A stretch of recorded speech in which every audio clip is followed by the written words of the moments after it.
Welcome to Tenor Tech, where I solve the problems you didn't even know you had. You're starting on your Xbox Series S. Make sure the console is online and you're signed into the Microsoft account that owns Game Pass.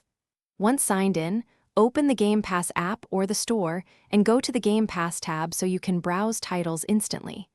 You do this now because access and entitlement are tied to that account. Without it, purchases or downloads won't appear. If another profile has the subscription, sign into that profile or set it as Home Xbox to share benefits. Once you've found a game, select Install and note the file size so you don't run out of storage. The Series S has limited internal space. If needed, attach a compatible external USB 3.0 or use an NVMe expansion to store more games. Install to the drive that offers best performance. Make sure auto-updates are enabled under Settings so patches download in background. This reduces wait time. Also use Quick Resume friendly titles to jump back in faster. These steps keep downloads organized and gameplay smooth.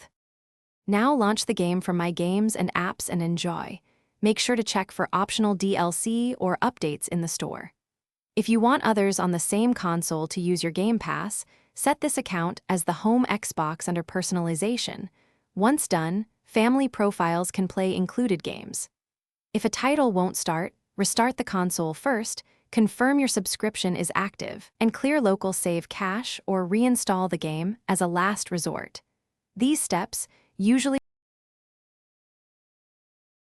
Thanks for watching. Subscribe to keep your life in tune.